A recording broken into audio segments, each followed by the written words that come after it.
I can't see anything, Kyle, just tell me when. We're gonna give a few minutes for people to like load online and come on. Welcome, everyone. It'll take a minute or two.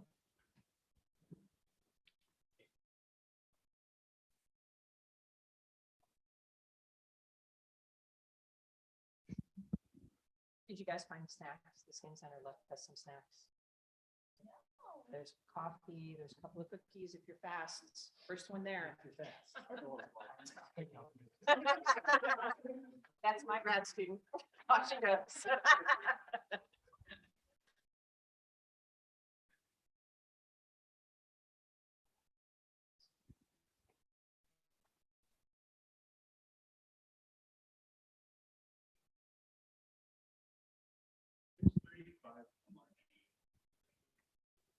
Okay. All right, we can start.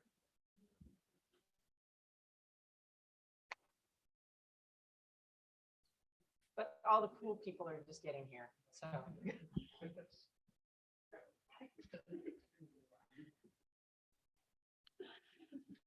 All right, so we're going to go ahead and get started so we can be relatively on time tonight. Thanks to everyone who joined us in person tonight. We're still sort of, playing it as we go. I know that we have a lot of people signed up online, but they may taper in over time, so we'll just see what happens. Tonight, we're going to tell you a little bit of a story, a journey about developing therapeutic cell populations and how you move out of the lab and basic science and into translation that requires CGMP scale up.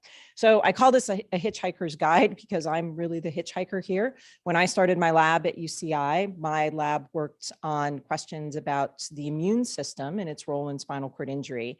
We had a very kind of niche set of models about spinal cord injury. And we were approached not long after I was first here. Are we okay? No. I'm telling my story. I've got two tech gurus right here. I was approached by a company that was developing one of the first therapeutic neural stem cell products that was had been identified in the US. They had developed the protocols to be able to isolate neural stem cells from human brain, and they were looking for applications for this. So they came and said, you have these unique models, and we would like you to transplant our cells and see what happens in spinal cord injury. And that's how I started to become a stem cell biologist about 20 years ago now. So I am the hitchhiker in this game. Are we good? No, you have a palette. This one? That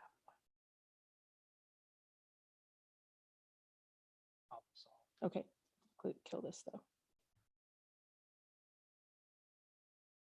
All right, are we golden? We are. All right.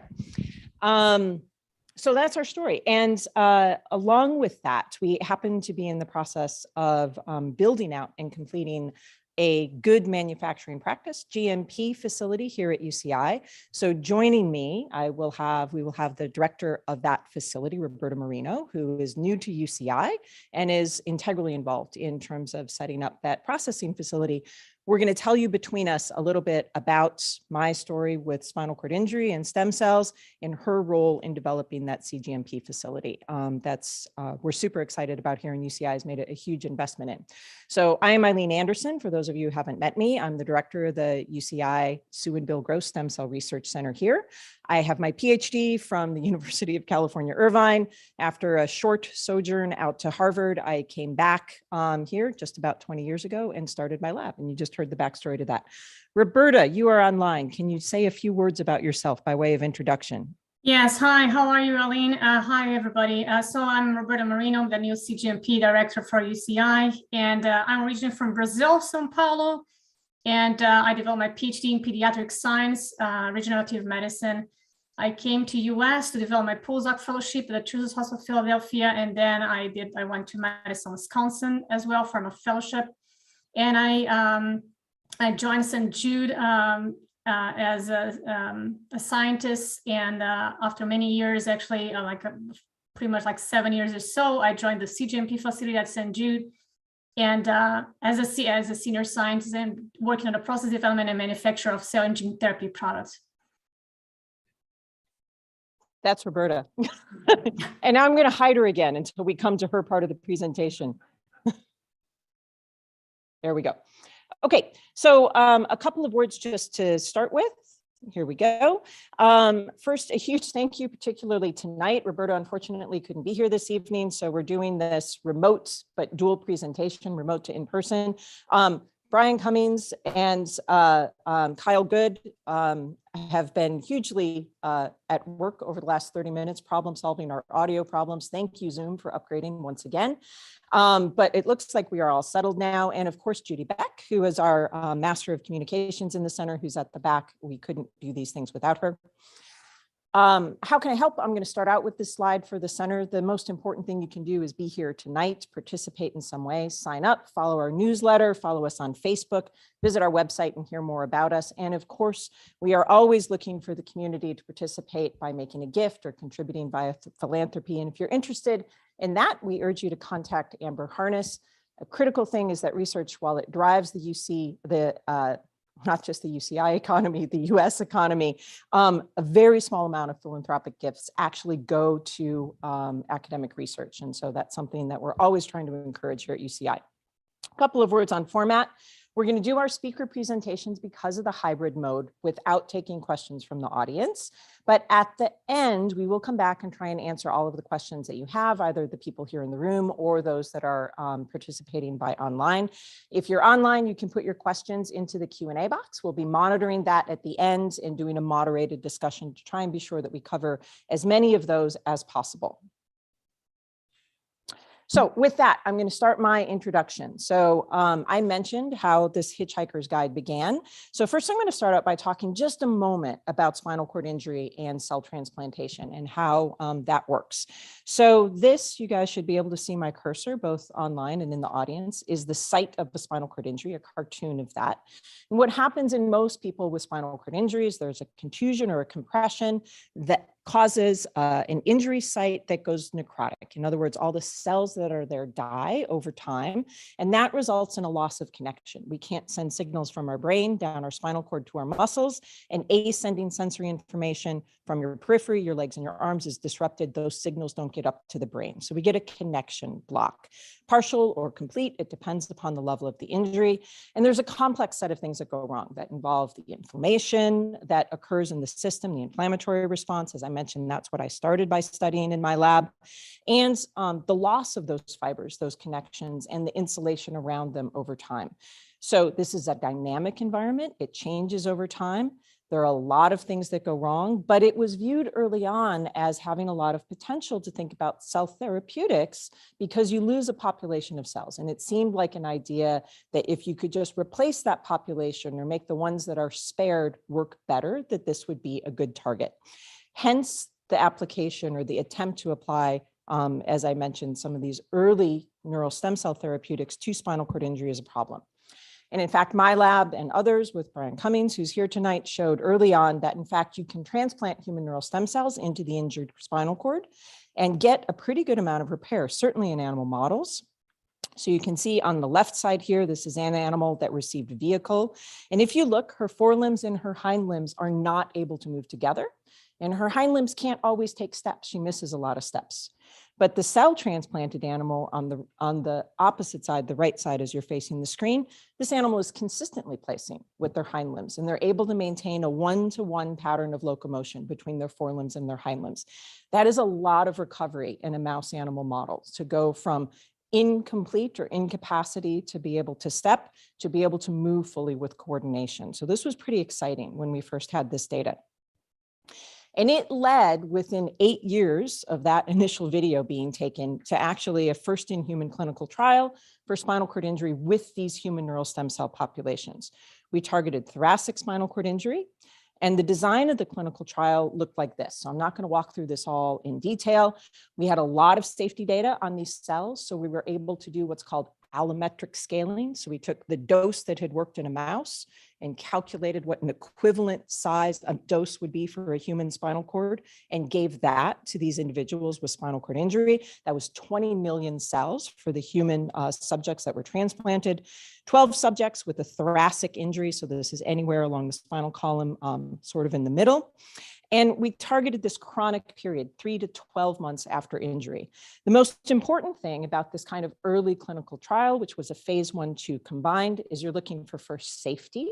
So we want to do no harm in humans with these injuries, and for any potential readouts in terms of efficacy. And in fact, we got both. We had no significant safety issues that were identified in this study. And in fact, we had a number of patients, 3 of 7 complete, that's what AIS-A is, and 4 out of 5 incomplete. So people who had a little bit of sparing in terms of function showed improvement. And in fact, we had 2 conversions, 2 patients who were complete injuries converted to being incomplete injuries in the course of this trial. So that was really exciting. In terms of incomplete conversions, it looks like this. So everything in this individual, this was the 3rd subject that was enrolled in the trial, and he received his cells 4 months after his injury. Everything here that was in red was a loss of function. So he was unable to feel anything in that zone or below.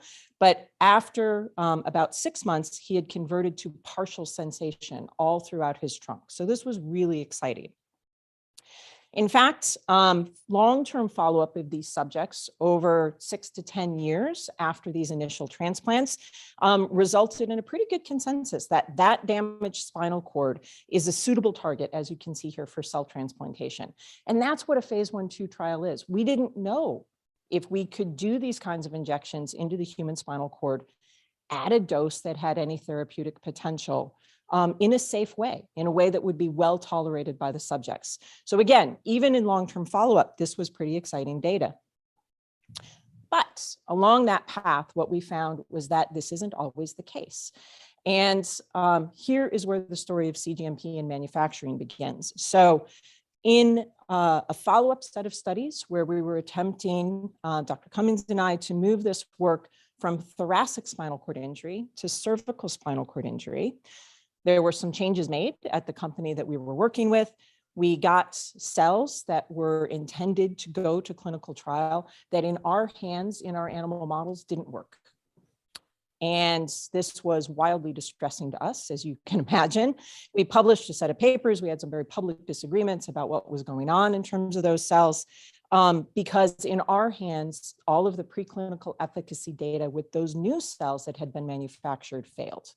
So human neural stem cells have the capacity, in our view, to give this exciting repair for human neurological disease, for spinal cord injury in this case, but they didn't always, and we didn't understand why at all.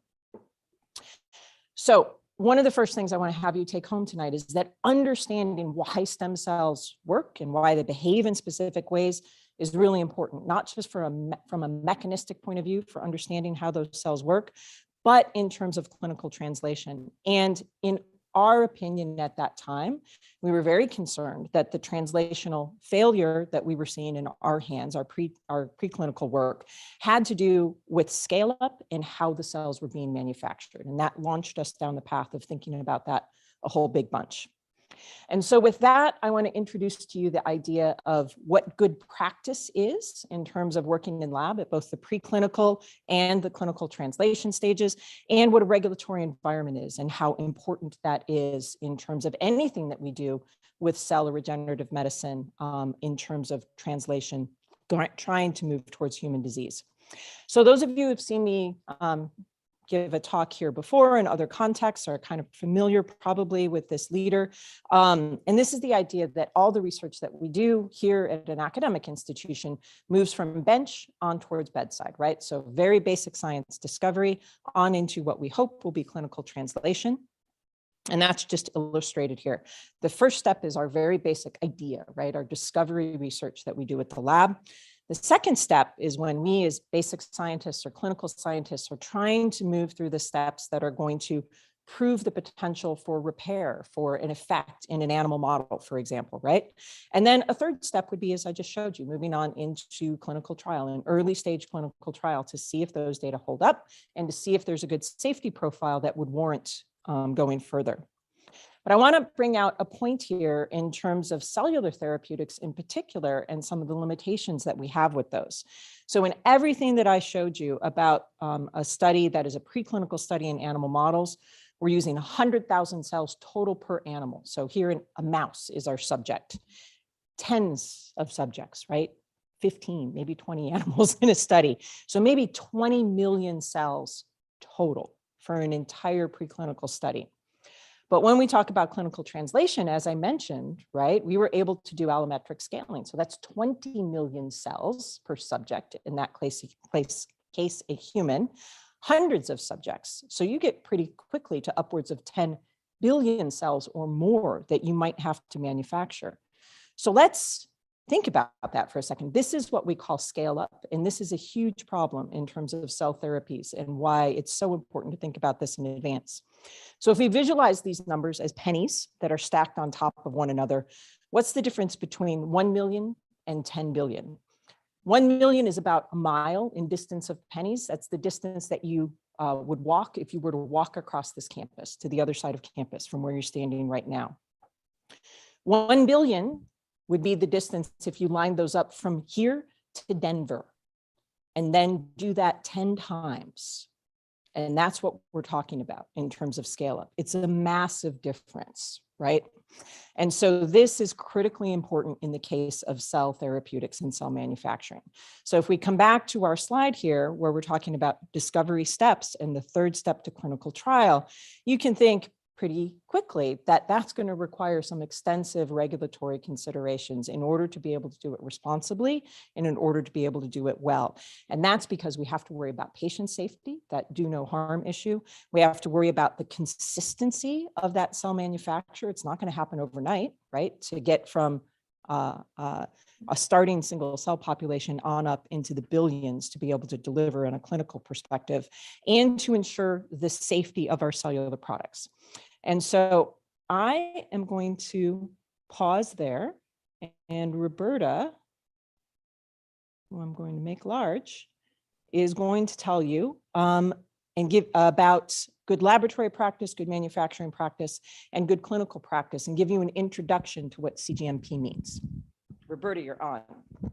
Okay, thanks, Aileen. So what I want to point out at this point in time is the importance of the GMP, as Aileen mentioned. It's especially the scale up. It's extremely important to keep the quality of the product, keep the safety and everything, actually. So pretty much what I want to show you here is that we need to think it only once. It's one big picture.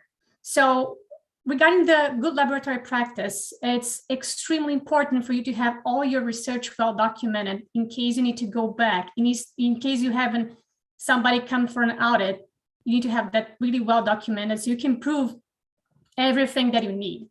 And you can go back in case there is a need as well. So the second point is extremely important is the materials actually you need to trace. So you need to have the lot number, you need to have where this material is coming from, everything documented. It's documentation from the start, from the end, actually. And this is the only way that you pretty much can translate your work from the research to the clinic, so in the safest way. So this is the main idea, actually, of the GMP facility. It's a lot of regulatory things that we need to take care of it, but this is because we need to make sure that whatever is coming to the patient later on, actually, it will be okay for the patient to receive it. And if there is any need, we can go back and trace. So this is the important thing. Next, Aileen, please.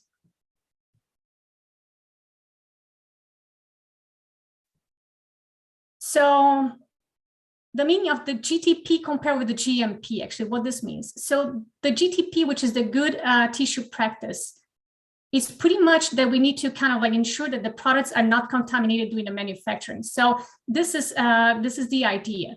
And then the product function and integrity is not, it's okay, you know, like we need to keep it in a way that will be safe. So the GMP facility, it's a type of environment that will be handling all this kind of products from cell and gene therapy. And it's a control environment. You will see it's ISO 7 highly controlled. It's extremely clean. It's an environment that you pretty much is the cleanest environment you will ever see in your life, actually. And this is because we want a product that will be uncontaminated, will be no contamination at all, and it's sterile, and as safe as possible to the patient. Next, Aileen, please. So this is the interesting part. So once you're kind of going from your research lab, as you can see, as you can wear whatever you want. You can wear jeans, you can wear regular lab coats. Your cell culture space, actually, you don't need to care much, right? You do need, because you still need to clean it up and everything, but you still can you will have the flexibility for you to do whatever you want. Once you transition from your research discovery area, right, you will be troubleshooting whatever you need to troubleshoot. Moving towards the GMP facility is a totally different environment, which you will need to care from your gowning, cleaning, and pretty much everything.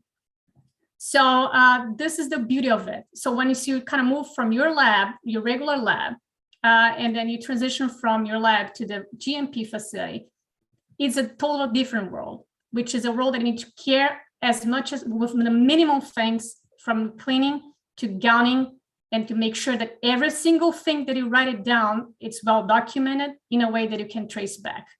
Next, Aileen, please.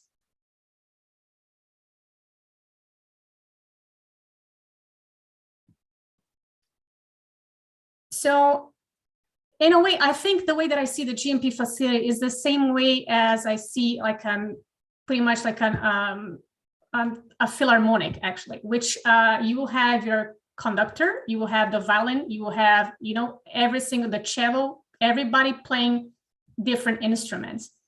So the GMP facility, and then the idea is that every single person, every single department will be a specific, right? The same way with your philharmonic, actually. So the violinist will play the violin, the cello will play the cello, so it won't be overlap, and they need to come as one, right? The beauty of it. So the GMP facility is pretty much the same thing. You will have different groups that will be pretty much, they will touch base with each other. So they will communicate, which is extremely important inside a GMP facility. Communication is extremely, extremely important. So you will have different groups. So you have, for example, the quality assurance group, which will be the group that I consider the ones that will be handling pretty much all the regulatory aspects. So there is two principles for the quality assurance group. So the fit for purpose, which the product should be suitable for the intended purpose and right first time. So no mistakes we should avoid mistakes, actually. So this is for the quality assurance. The quality control group is a group pretty much that will be handling all the assays, all different kinds of assays, or qPCR, flow cytometry, doesn't really, even if you need a sorting, all different kinds of assay, endotoxins. So they will be handling that. So the process development will be the group that will be pretty much developing your research. Like sometimes you need to have the process development because we need to somehow work a little bit of things inside the GMP, but ideally speaking, all the process development should be handling out in the regular lab. So you can pretty much troubleshoot everything that you need, and then just bring it, once it's ready, bring it to the GMP, well set. But sometimes we need to troubleshoot things, especially scaling up, because you won't be able, for example, to handle in a regular lab, you won't be able to handle like a bioreactor, right? So you need to this needs to happen inside a GMP facility. So the manufacturing group is the one that will be hands-on with the product, actually. So they will be performing the work itself, handling all, if it's a CAR-T protocol, they will be handling the entire process from receiving the sample and processing that, and pretty much it's the entire process actually that the manufacturer will be handling. And the materials management, it's extremely important to have that, because this will be the group that you will have it in a way that you receive the product, right? So once you're having from the clinic, you have your bag with the product itself, and then you need to write it down a couple of things for checking in the product pretty much. And not only this, but this group will be also handling with all the minimum like media, cytokines, they will be receiving all of that. And they will be the one actually transfer your material. For example, once you're done with the manufacturing, transfer your material to the liquid nitrogen and making sure that it's well stored. Next, Aileen, please. So a couple of things that I want to highlight here is that the principles of the GMP, actually, there is a couple of them that we need to pay attention. One is the step-by-step written procedure. So this is extremely important, because if nothing is written, if there is nothing written, it never happens, actually. So it's extremely important that. you need to follow up the procedures. You cannot just shortcut. There is no shortcut in the GMP. Document is pretty much, you need to document everything. You need to validate your work, make sure that your work is working well the way it should be. You need to keep the facility, not only the facility, but the equipment itself well calibrated, function in a perfect way, because if something goes wrong, this might affect your manufacturing, and then this is it. So we need to avoid that. So we need to pretty much make it perfect.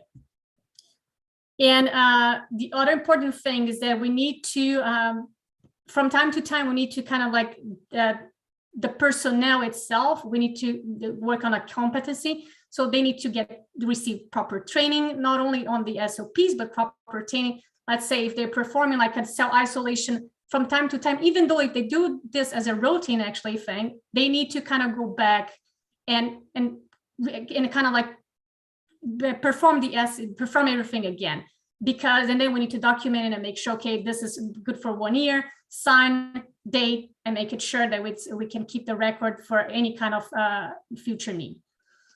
The other things that GMP facility, once you join a GMP facility, the first thing that you need to keep in mind, you will be cleaning the whole time. This is the main point of the GMP, is as clean as possible. This is like, needs to be your daily habit, because you cannot have any kind of foreign pathogen or any kind of bacteria around. So as clean as possible, you need. And again, for time to time, actually, you need to kind of, once your facility has all your documents, I can guarantee nothing will happen. If there is an audit or anything like that, they will pass. But again, you need to have things well documented in a way that if something comes, you will be covered. So this is the main idea, actually. Next, Aileen, please.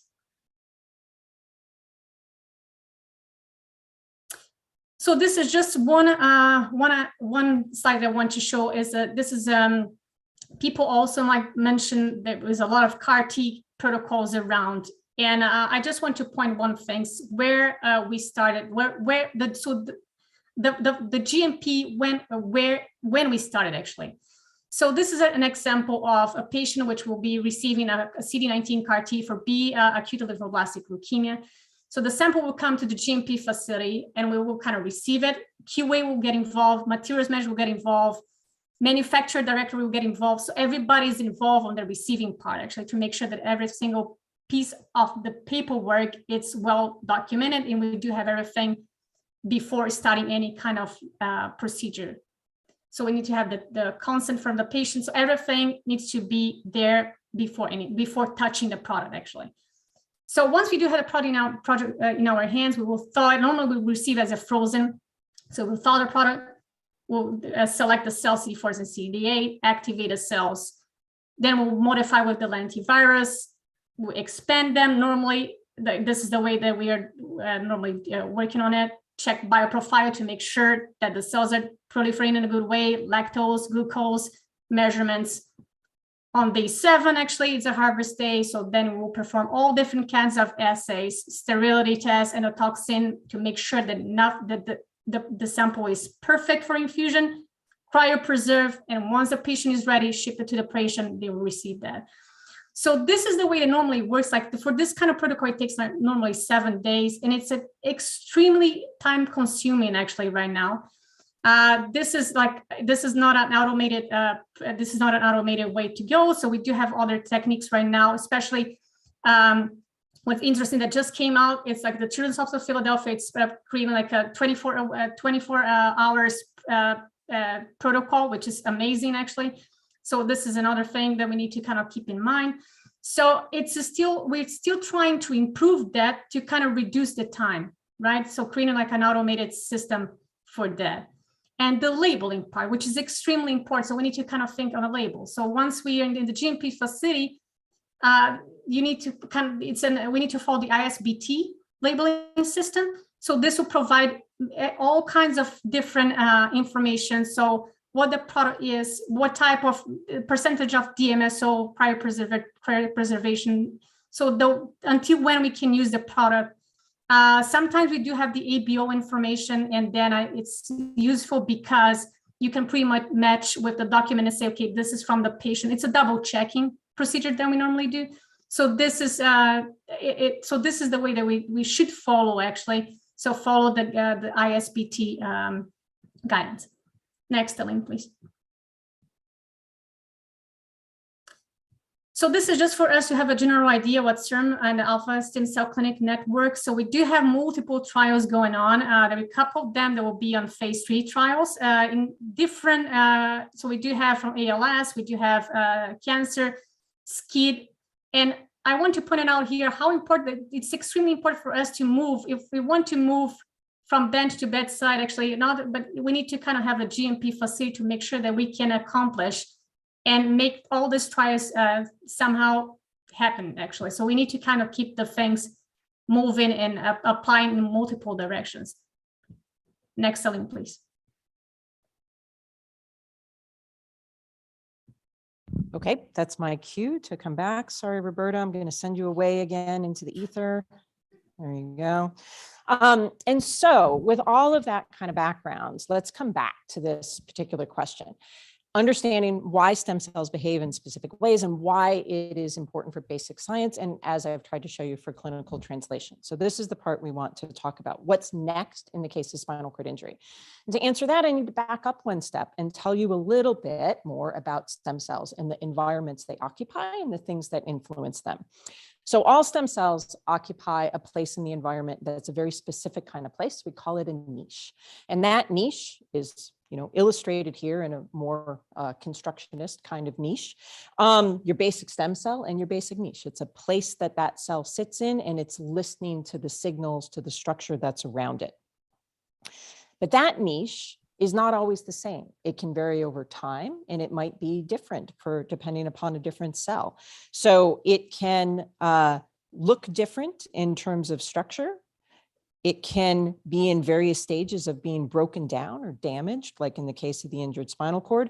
It can be in an ongoing state of repair, or where the body is attempting to repair itself. And those all present different cues, different information to a stem cell. On top of that, no two stem cell lines, at least, are truly identical. The cells themselves have different sorts of properties that define them and affect how they behave, even if they're all in the same category of cell. So for example, you can imagine you might have neural stem cell line 1, 2, and 3, but they are not exactly the same. They all fall in the category of neural stem cell, but they're not exactly the same. On top of that, we have a couple of things. So I've just introduced to you the idea that there are extrinsic factors, things that are in that stem cell niche, and intrinsic factors that are about the particular stem cell or stem cell line itself that are influencing its behavior. What kinds of behaviors am I talking about? Well, the ability of that cell to maintain itself and survive, self-renew, decide what it's going to be, select a particular lineage or become restricted to a particular lineage, undergo differentiation, and even to migrate, maybe to migrate to areas where it's critical for that cell to go in order to be able to produce repair. So we came back after our initial experience with the suspicion that there may have been an issue in terms of cell manufacturing. We wanted to understand how that could have come about. Are different stem cell lines very different, or does how you expand them make a huge difference in terms of what their capacity is? But the very first question that we tried to ask, how different are different neural stem cell lines, we actually couldn't answer because there just weren't enough of them out there. And so in order to be able to start down that path, we worked with CERM and we got a grant called a Discovery 2 grant in order to be able to make more stem cell lines and then compare them to one another, try and understand what amount of variation was out there. So the question we asked was, is there a lot of variation? And the answer was resoundingly yes, as you can see here. Every one of these different colors in the plots represents a different stem cell line that we generated. This work was done by Katja Pilti in my lab, without whom we wouldn't be for sure where we are now. And you can see when we look at different properties, how many stem cells they have, what their fate is, what kinds of cells they choose to become, whether they migrate or not. They're wildly different between these different stem cell lines. And so the answer to the first question is that they're very different, at least in a dish, suggesting that intrinsic variation is super important. The critical question we wanted to ask here is, are they also different in vivo? When we transplant them into a spinal cord injury model, will they all behave the same way? Or do these variations in properties in a dish carry forward to how the cells will behave in an animal model? And the answer is yes. So again, here are these same stem cell lines. Up is better in terms of recovery. And you can see that out of all of these, actually only 3, the ones with these bars, gave repair in this animal model of function. We had 3 fails and 3 successes out of these lines. So that tells us that that intrinsic variation is really important. And it leads to a number of different questions. On top of that, how do we know if we're doing scale up to go forward into clinical trial or cell manufacture to go forward into clinical trial, that a cell stays the same when it undergoes that process, particularly under CGMP, where it's so different than what we do in a research laboratory. And so those properties of whether a cell stays the same are called identity, purity, and potency. So we wanted to understand those better as well. And it led us to ask the following question: can we develop a fingerprint, if you will, for cell identity and potency that will help us tell what cells have the potential to be efficacious, to give a positive effect in an animal model, and maybe therefore in a human in a clinical trial, and which ones might fail? And so we used these lines that we had generated in order to try and construct a fingerprint. I'm not going to talk to you about this slide, just to say that it's really complicated the way that we chose to do this, because it's complicated, not because we made it complicated. And what we did is we looked at what's called the transcriptome of those cells. So all of the RNAs that they're making that could lead to protein production. And we compared cells that were successful to cells that failed. And we were able to identify when we did that, and this is work by Anita Lakatos in my group, to boil down all the way to just 24 genes. So these 2 lines over here failed. These 2 lines over here where it says positive were successful. These 2 lines for these particular 12 genes had almost no expression. The ones that were successful had a whole big bunch of expression. That's the red. Conversely, the cells that failed in this group of genes had a lot of those genes expressed, but the cells that were successful had very low expression of those genes. And so Anita put together a profile of these 24 genes that we identified in these experiments. And we made a set of new cell lines under CGMP. I'll come back to you in a minute. We made a set of new cell lines under CGMP and used that profile to predict whether or not they would show efficacy. So out of these 4 CGMP lines, we predicted these 2 would show efficacy and that these 2 would fail based on those gene expression parameters. And in fact, that's exactly what happened when we went and did the in vivo testing. So we were dead on in terms of our predictions, and you can see that over here in terms of what the behavioral performance was. So that's great. And it gave us a new set of CGMP lines. So using these data currently, we're trying to bring the best of those forward into clinical testing for spinal cord injury, to go back to that clinical trial paradigm and ask the next set of questions of whether we can be of benefit to people that have spinal cord injury. And this, of course, requires scale up and expansion and identity and potency and purity testing under CGMP. We're fortunate to have a new CIRM grant, a translational grant, to be able to try and take that forward. That just started about a month ago, and we're actually already in process development within the lab here at UCI. So in order to get to the next step, if we're successful with our process development and our initial animal model testing under that translational grant, the very next thing that happens is we will take that cell line and go into the UCI CGMP in order to do scale up and cell production to support a clinical trial down the road.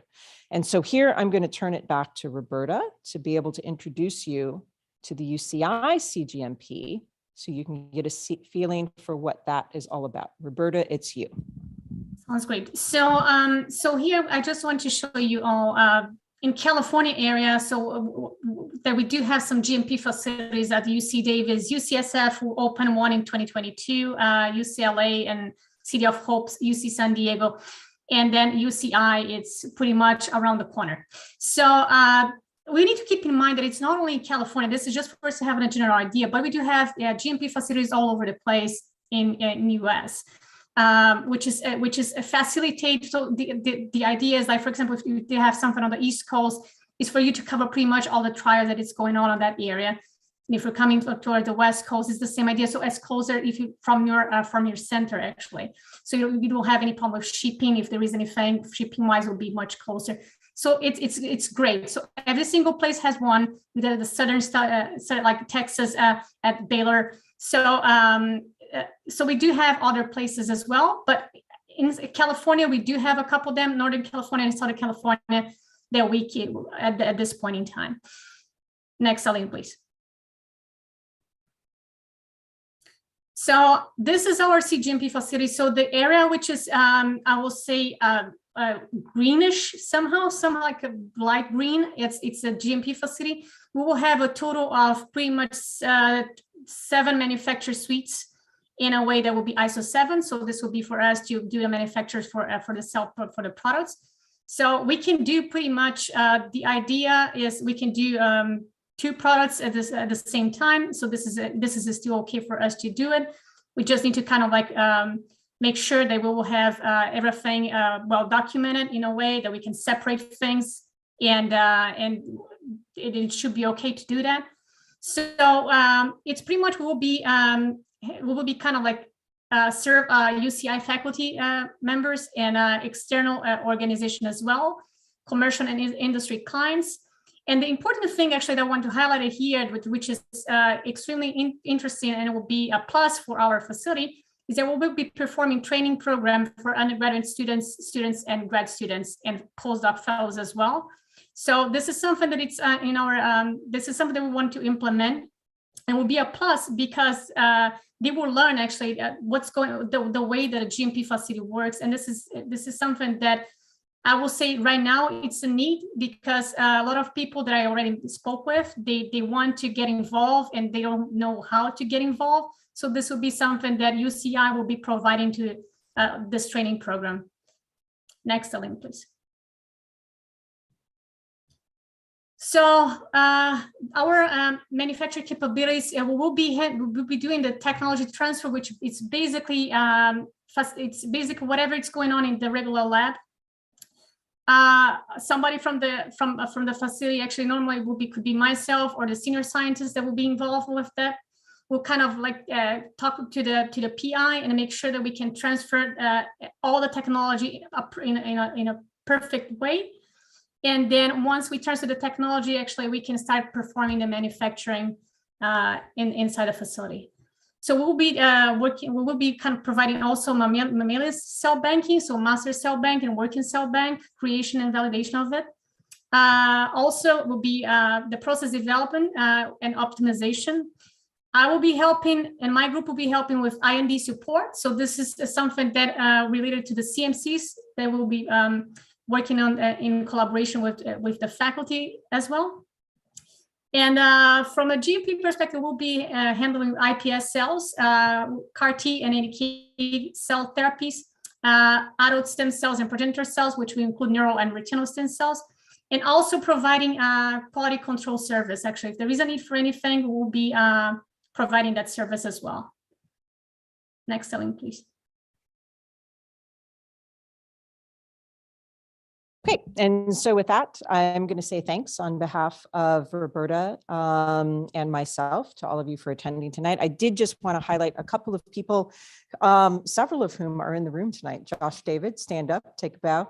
This is Josh. Actually, Josh and Katya Pilty from my group at the UC Davis CGMP facility, generating the lines that I told you about, because the expertise to work on some of these very different cell products that we might have can't possibly be contained in one facility. And so one of the ways that we manage that is, as we're moving along the translational pipeline from that bench to bedside, is people who are working in the labs develop the expertise to do CGMP and work with folks like Dr. Marino, Roberta, in order to be able to learn CGMP skills and actually contribute to the cell therapy production. On top of that, Brian Cummings, who's also here and started this work on spinal cord injury with me and did actually the very first transplants possibly in the world of human neural stem cells into mouse rodent models. And Rebecca, same thing. All right, so thanks to all those folks. Thanks to Roberta tonight. Of course, there are many, many others.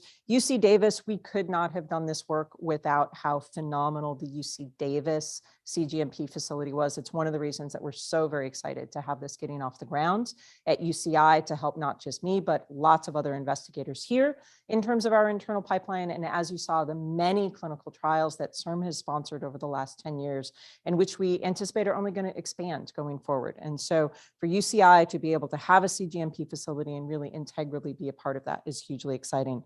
I'm not going to go through all of these people, but I just want to highlight we have a really large group without which all of this would for sure not be possible. And in addition to our funding from CIRM, of course, funding from NIH and a number of foundations like the Wings for Life Foundation. And then I just want to end on this slide, which is our next upcoming community lecture series. We are here April 12th. Our next lecture is May 10th, the impact of T cells in neurodegenerative disease and regenerative therapies by Craig Walsh, who's been just a phenomenal member of the stem cell research community here at UCI. With that, I will stop and we are open for questions.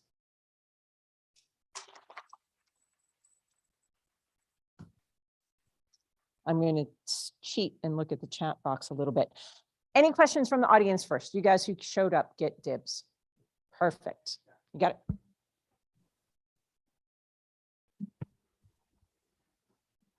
When you talk about infusing 1 million or 10 billion cells, what kind of volume are you talking about? I'm just curious.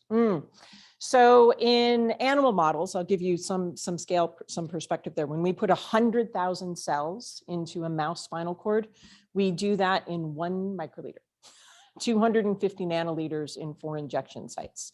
So in human spinal cord, the model was actually very similar in that clinical trial. So 20 million cells, but in 4 injection sites concentrated to about 100,000 cells per microliter. So the injection volume is actually pretty small.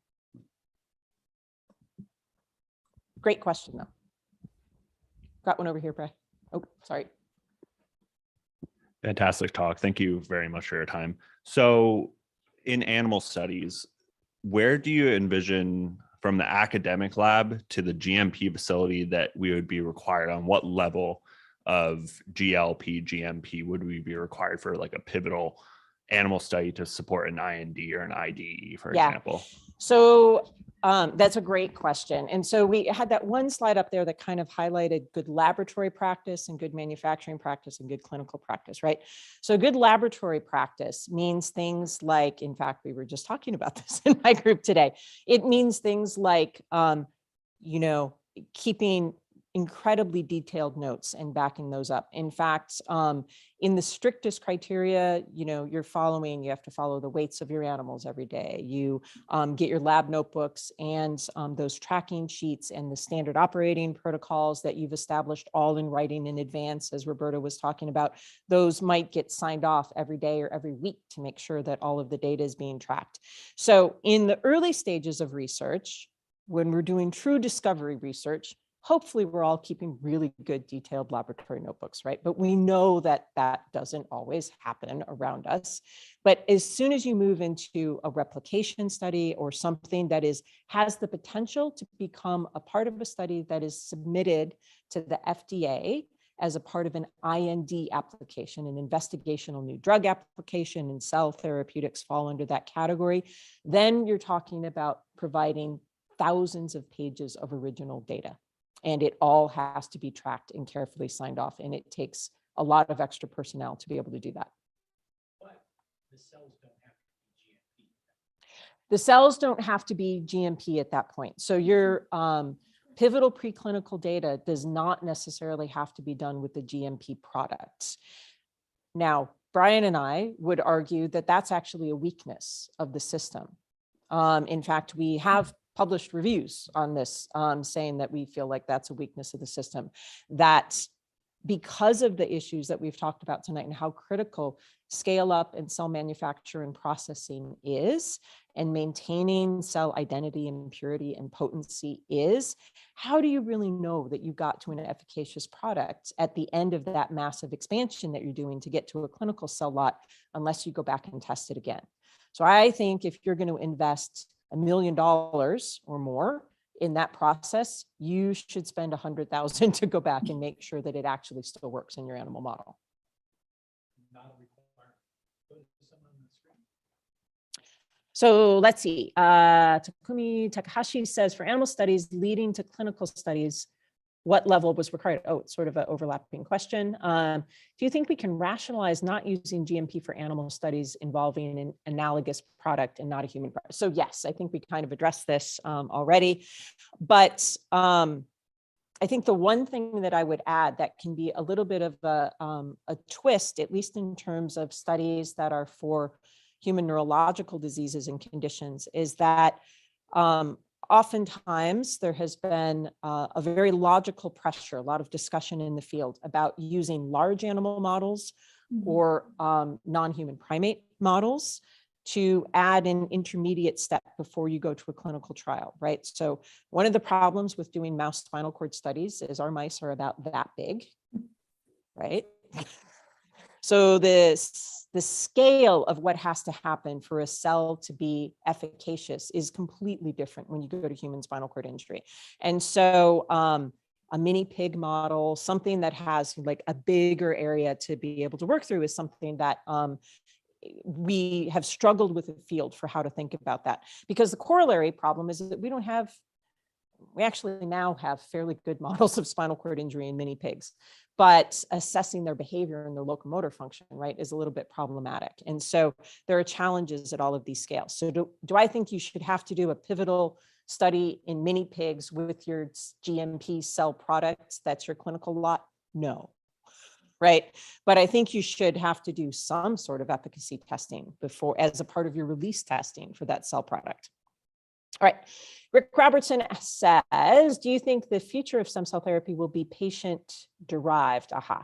And hence patient specific cell lines, or will there be cell lines that can be used for any particular patient? In other words, allogeneic grafts, as long as the clinical challenge is the same. So we didn't really introduce those terms tonight. So I'll just spend a moment, bear with me if everybody in this room knows what they are. It may be the case that not everybody who's online knows what they are. So what Rick is asking about is induced pluripotent or reprogrammed cell. So this is where we take a somatic cell from an individual, a skin cell or a blood cell, back it up and tell it to behave like a pluripotent stem cell, and then take it forward again and convince it to be something like a neural stem cell, right? That way, my cells, if you take my somatic cells and deliver them back into me as a therapeutic, that's an autologous transplant. Self into self, right? On the other hand, if we were to take stem cells from someone else, neural stem cells from someone else, grow those up, expand them, and then put them into me or someone else, that is an allogeneic transplant, an allograft, very much like an organ or tissue transplant is. So the downside with allogeneic transplants is that when you do that, you have the potential for rejection, just like you have the potential for organ rejection. If we do autologous transplants, self into self, we should be able to pretty much avoid those issues. So that's why there's a huge amount of interest and focus on reprogrammed cells to be able to do autologous grafting. The downside with that is that everything I just told you in terms of scale up and cell identity and purity and potency, everything is a one shot, right? And so it increases the potential that we're going to have some fails there going forward. So I think the complication of doing autologous cell grafts is going to have to do with that. I think that is absolutely going to be the thing of the future, but I think that we're not quite there yet in terms of our ability to control those cells, back them up and bring them forward. At the same time, the other thing I would argue is that for allogeneic transplants, for allografts, what we really need to be able to do is induce tolerance to those cell bank, those allogeneic grafts. So one person into another person. And actually, that's a very fruitful area of research. So I think the chances that we're going to be able to use banked cells and do allogeneic grafts that engraft are very, very good. But again, the research has to catch up a little bit. I will just give a little bit of an anecdote. I'm sorry, it's a super long-winded answer, but I do that. And that is in that first study that I mentioned, which was done in Switzerland, at the University of Zurich, for the 12 subjects that got thoracic spinal cord injury transplants with human neural stem cells. Those were allogeneic transplants. The patients received immunosuppression, just like organ transplants, for a year. And when that immunosuppression was withdrawn at the 1-year mark, by about 6 months later, a number of those patients that had recovery regressed and lost their recovery of function. That's just what happens in the animal models. And so we had hoped that in human to human, that there would be stable engraftment, but the data really suggests that unless you are able to achieve stable engraftment, you're not going to get stable recovery. Another question from the room here, or I'll go to this.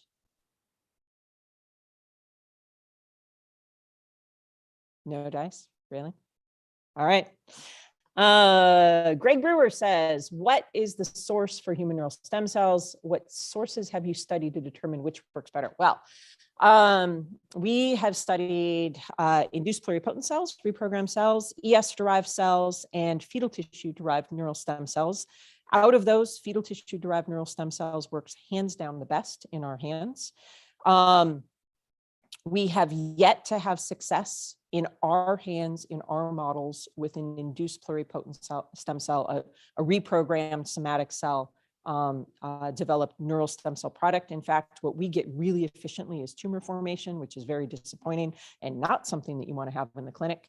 And the ES cells that we've worked with, embryonic stem cells that we've neuralized to be neural stem cells, have given, I would say, 50% of the lines we've tested have given some evidence of repair, but very, very small in terms of magnitude, nothing like what we've seen with the tissue-derived neural stem cells. You know, when I have high school students here, we'll talk for like an hour. So you guys are really disappointing. Atena. Thank you so much. Aileen, do you think the fingerprint that you mentioned could be like applied at CGMP facilities, like with different stem cell lines, and then maybe be incorporated as part of these purity and potency testing? Yeah, so that our hope, and in fact, we're testing that as a part of the translational grant that we have right now. Nate has been doing RNA isolations and learning to do this over the last few weeks. So our hope is that we'll be able to use that fingerprint as a way to monitor cell identity and potency, right, through CGMP scale up with our tissue-derived cell lines, right? Will that same sort of profile apply to an embryonic stem cell derived line, or to induced pluripotent, you know, a reprogrammed stem cell line? I doubt it, because I think those different types of cells are all capable of mediating repair for neurological disease and injury, for spinal cord injury, but I don't think they're doing it the same way. And so I think we'd have to ask those, make a bunch of lines and ask those cells the question of what are the things that you are making that are important. And that's a huge roadblock, right, for translational research and for monitoring things in CGMP. We don't have enough markers like that to be able to track and follow. And the challenge is going to be that I think those are probably going to be super specific to disease, the indication, right? Maybe even to the time of transplant in terms of the model that you're using. And so developing them as a routine set of screening tools is not an easy thing to do, because making that profile was more than 3 years of work, right? 4 or 5 years of work. Yeah. More. It was the high school thing that got her. Oh, thank you. That was an awesome talk. And I almost have too many questions, which is why it's hard to come up with the right one. But I guess from the perspective of academics, and we have funding sources that don't necessarily support all of the investment that would have to go into GMP level studies. Do you have any insight into like how academics can navigate that pathway and kind of like build up a team that is, you know, ready to tackle these huge problems? Yeah, so that, I mean, that's a really great question. A lot of the work that I've described or that Roberta showed on that one slide, for example, of just, where CGMP facilities are in California and where the Alpha Stem Cell Clinic network is, what clinical trials have been done. We're talking about things that can almost only be done in California. Because of the funding that has come through the California Institute of Regenerative Medicine. It's not impossible to do them elsewhere. Actually, some of the work that we did in kind of phase 1 of these studies with the tissue-derived stem cells was funded by NIH. So we had what's called a U Award, which is a clinical translation award. It's a very milestone-driven grant, just like a lot of these translational CERM grants are. And NIH was fantastic in terms of partnering with us over this. So it's possible to do. In fact, NIH has a whole institute called NCATS, which is built around partnering with academics to help them do things like derive assays that are going to support the development of, maybe some kind of pluripotent stem cell population to go forward to differentiate and move on through this process of moving towards clinical application or at least preclinical animal model studies. It is definitely possible to do. It is a different kettle of fish than what most of us do in our basic science, what we think about as being our bread and butter as academics, right? But because it's hard, I think is not a good reason to not do it. At the end of the day, discovery research is critically important, absolutely. But if you do only discovery research and you never move it down that pipeline, I think that's a huge shame, right? And so it's not just CERM, it's NIH, and of course, a lot of disease-related foundations right now that are really challenging us as academics to think beyond that discovery phase and look out towards the rest of the pipeline. When I was in graduate school, that was almost like it just wasn't done, right? Simply wasn't done. But now I think that landscape has changed a lot, and the funding to enable it has come along with it. So in the end, in 3 years or 5 years, on CERM's agenda is to have a whole CGMP facility network that's throughout California, just like the Alpha Stem Cell Clinic network exists. And again, part of that is to break down these barriers and make it more achievable to move down that pipeline. Awesome. Thank you. And I'm definitely looking forward to the training and resources that are going to be coming to campus. Online. Oh my gosh, there's more. Rosa Okamura, Roberta, this is for you. I don't know if you can see it, so I'll read it out to you and then you can answer. You mentioned that process development should occur before entering the CGMP space, and you noted that process development can occur either in the research lab or in a GMP facility. Generally, however, discovery research labs are not usually equipped or trained to perform process development, and I didn't see a dedicated process development space in your map. Is there a dedicated PD group that can help investigators? Roberta, are you live? Yes, I am. So, hi, Rose. So the answer for your question is, talking a little about process development, ideally speaking, is for you to develop your regular lab, actually. And once you kind of transfer the GMP, it will be just a tech transfer and we should perform the manufacturing. One, because the cost for you to enter the GMP facility is extremely high. So I will recommend if the PI can do that, to perform this in their lab. And even though it's, I will say, you can always start something and kind of like wrap it up in a way that you can transfer. But other places that I can't, not UCI, but other places that I especially my old institution, actually, they do have a designated PD lab, which is basically, they will pretty much develop the work there. UCI, there is no plan to do that. We just have the manufacturer suite, and the plan is just to kind of do the tech transfer and perform the manufacturing at UCI. But in case there is any need for any process development assistance, I will be happy to help in many different ways, since I was involved for many years on that. So if there is a need, please let me know. And I'll just add on to that. I think, so in my lab, we've done almost all of our process development activities in-house. I think that's true for a number of other investigators at UCI, like Leslie Thompson's group, for example, Brian's group. Magdalene Seiler's group here in terms of retinal disorders. And the catch about it is that it's much more expensive because you need to shift over to using traceable reagents, things that you know will go behind GMP, right? You can't pick any random cell culture label that's the cheapest one out of the catalog. You're automatically working with the most expensive game in town. But you can do it with your expertise in your cell culture room in a way that is totally manageable. So the cost goes up, but it doesn't go up as high as it does moving behind Roberta's doors. Next question. I'm sorry if I missed this presentation. Oh, sorry, this in the presentation. When do you expect the CGMP facility and the student training programs to go live? Roberta, that definitely goes to you. Okay, so we kind of like aiming for the November, because right now we are finalizing the construction still, and we need to get the license as well. So the drug manufacturer license for us to do any kind of cell and gene therapy work. And regarding the training program, I think once we are up and running, actually, we can start thinking about it in a way. We're already like getting some thoughts between Aileen, myself, and Craig. So we do have some ideas right now. And I think it's just a matter of get the facility up and we can start thinking a little bit deeper on that. So, yeah. Yep. And again, just to add on, so the construction is anticipated to be finished in June.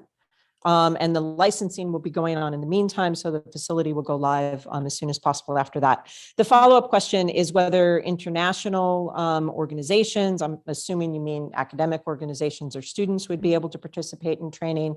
And definitely. So I don't see why that's going to be a barrier. For example, in the Stem Cell Research Center, we run stem cell techniques training courses. People, at one time I ran a core facility with Rebecca and spinal cord injury work here. People literally came from around the world to do those courses. So anything that's in a certificate program kind of structure, which we're able to do, is something that we could expand out once we're able to be up and running efficiently and having that operate well.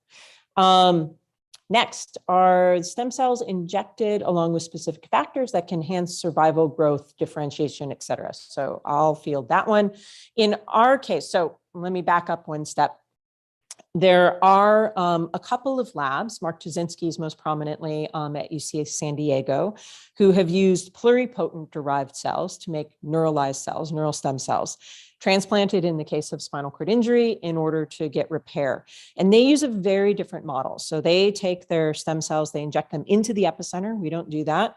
And they pack them in with a gazillion trophic factors, like everything that could possibly be tissue supporting that you can imagine.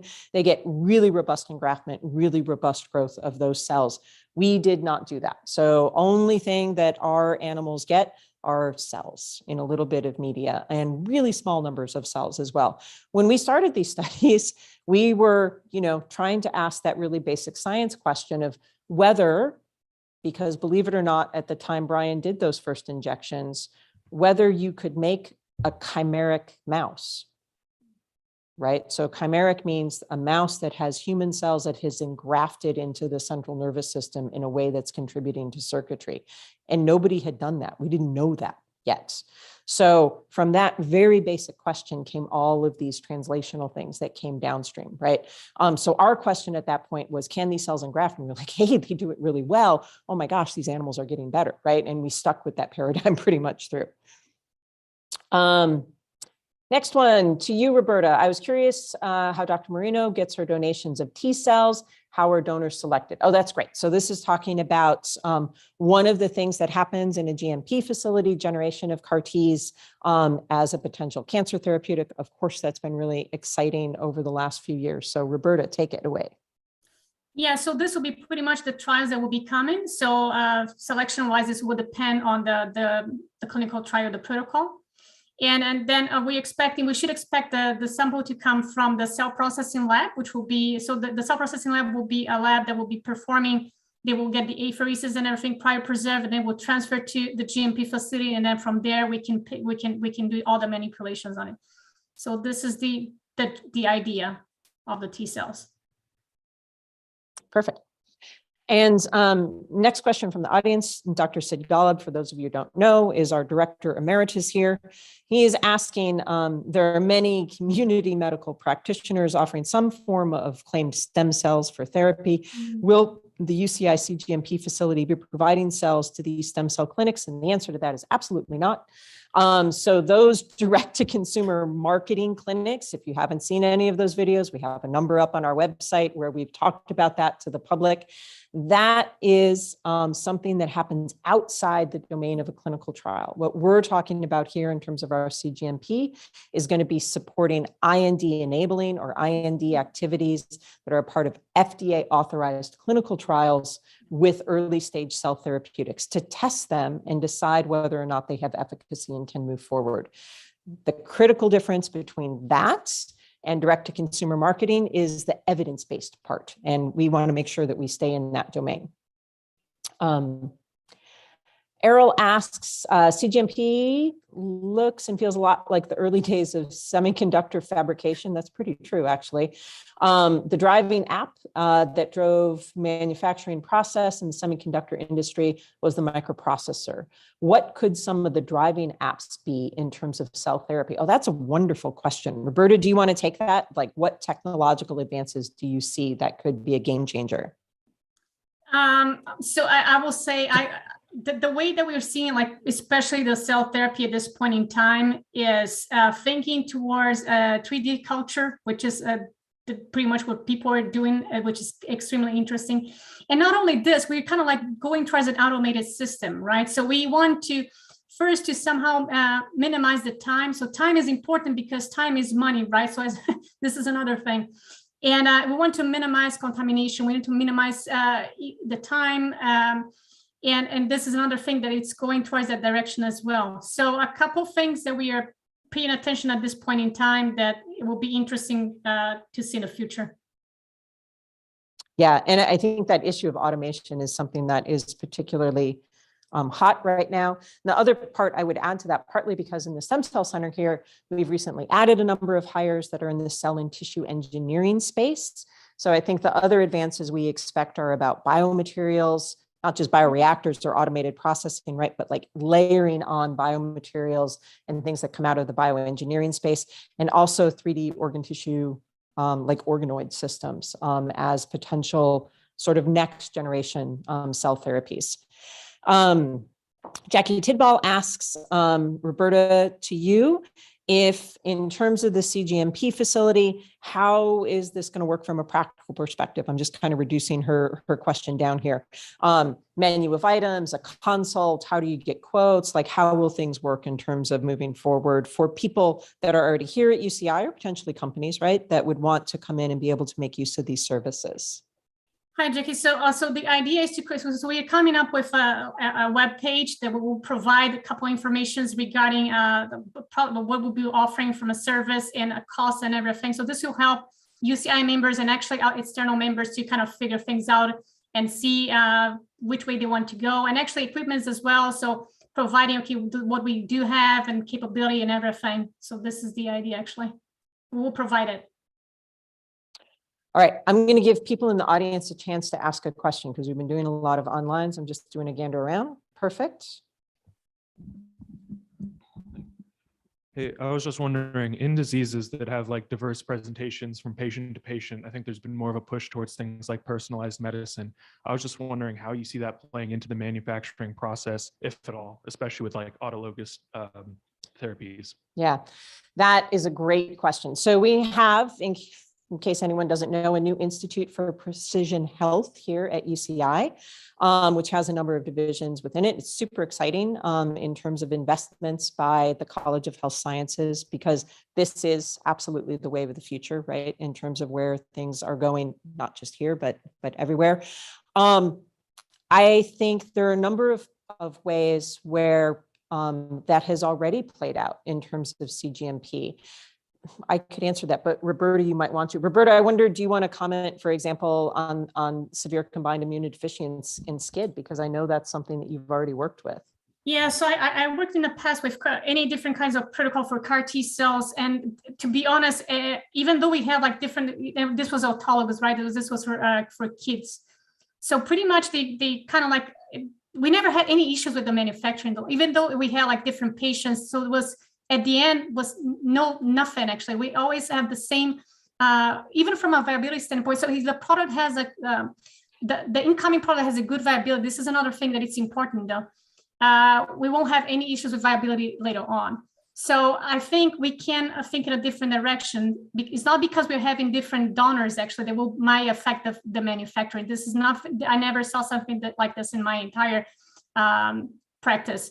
And for the LVX kit, which is for the sickles, for the LVX kit patients, actually the same, which was bone marrow as a source, even though it was coming from babies in different like months or 1 year or 2 years of age, I never had any issues. Even if we start with small numbers of cells, actually at the end we'll have enough cells. The product was never compromised. So I will not worry about that actually. My experience. So let me back that up one step, if I can, and just explain, because everybody might not know what we're talking about here. So this is in the case where individuals, young kids typically have a genetic defect that can be corrected by correcting their hematopoietic cells and then giving those cells back to them, right? So the very definition of personalized medicine. So you take a bone marrow sample, you do a genetic correction, you expand that, and transplant those kids back, which has been curative for severe combined immunodeficiency. So Don Cohn's work, for example, out of UCLA, which has been CIRM funded, led to a spinoff. There's actually a really interesting story that's out there. If you search Dr. Google, who will tell you all about how tech transfer to companies can be really problematic, because here we have a functional cure for kids that got shut down by the company that bought it out and got forced by California Institute of Regenerative Medicine because of the taxpayer dollars that were involved. They exercised their marching rights and said, no, you have to give up that IP so that we can continue treating patients. Anyway, it's worthwhile looking at that story, but absolutely personalized medicine is going to be a relevant thing there, and it can work. It has been a tremendous advance in terms of, at least at this point, some of those genetic based children's diseases. I'm going to bounce back here. Criteria for instruments. So Roberta, do you have, as we've been kitting out the CGMP facility, are there particular requirements that you've had to meet in terms of the types of instrumentation that you're able to use inside CGMP as opposed to outside?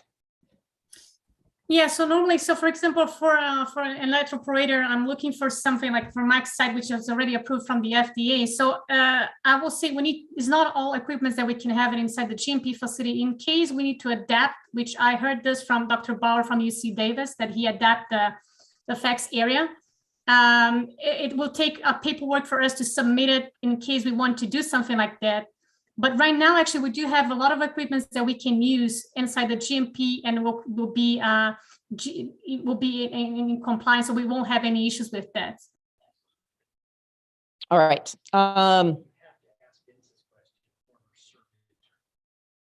Did I miss Vince? Oh, hey, Vince. That's funny. All right, Roberta, what is the staffing situation in the CGMP? I think where he's going is, are we going to rent these rooms out to local companies?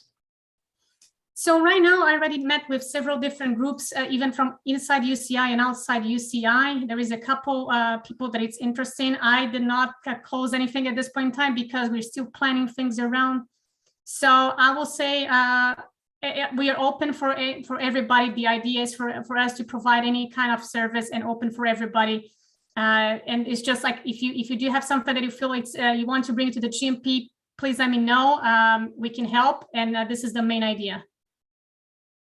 Yes, so I think that we're envisioned to do mainly contract services, right? As the plan, as is the case for most GMPs. So, but that would be an individual conversation to have with Roberta. I think we've gotten most of these. I also think you guys have been very patient. People who are in the audience feel like they can't escape right now. So any last questions from the audience here? Perfect. Actually, it's a pretty general question. There's the different facilities over California. Are you all specializing in different areas? Is there a plan for that? Good question. No, I think we're all trying to be generalists. Roberta, chime in if you think I'm incorrect. Well, the goal, though, is to take very much like the Alpha Stem Cell Clinic Network, which is CIRM funded, and make a GMP network where you're sharing best practices, right? And maybe have the potential to do some particular specialization, right? So here, for example, at UCI, in terms of our translational, our preclinical pipeline, we're particularly strong in neuro, and we may have some expertise here for manufacture in the long run of neural stem cell therapies that not every place, in terms of CGMP facilities around the state is going to end up having. So that can mean that we end up sharing best practice, we're training personnel across locations, but the goal is definitely for this to be with our eyes towards developing clinical translation and not towards being siloed, right? I think this is probably outside of this lecture here, but I'm looking at you're injecting these cells into like a damaged spinal cord. How do these cells know what to do? I mean, wouldn't there be a bunch of different kinds of cells involved? Yeah. So now you've hit upon the thing that I like to do for my job. So I will try and keep my long-winded answers a little less long-winded, but I'm glad to stay and chat for a bit. So just repeating that question, how do the cells that you inject know where to go and what to do? And actually, that is the foundation of all of the basic science research pretty much that goes on in my laboratory. And when we started these experiments, we really didn't understand that these cells were going to listen to those extrinsic factors, to the stuff around them. And so one of the things that we realized pretty early on is that surprisingly, they were listening to stuff and we didn't know what it was. And Human listening to a mouse. that's true. And it's human cells, right? Listening to mouse cues. So we have spent an awful lot of time starting to track down some of those factors that they're listening to. And one of the great things for me, I told you at the beginning in terms of my hitchhiker's journey here, that my lab at UCI started by studying the role of the immune system in the central nervous system after injury, which we didn't think there was much of a role back at that time. And because I was doing that, we had these specialized models and people came and said, hey, transplant these cells, right? But my passion has always been for those neuroimmune interactions. And in fact, it turns out that these cells that we transplant are listening to immune signals an awful lot. And we know that if we block those signals, we can change their behavior. We've identified new receptors based on those signaling factors that we've discovered that are interacting between the immune system and the neural stem cells that are there. And of course, there are many other things, including the mechanical factors that are present in the central nervous system, how stiff the tissue is, how squishy it is, what are the properties of the tissue that they're seeing. Cells, particularly stem cells, are exquisitely sensitive to all of those things. So they're listening to a lot of things all the time.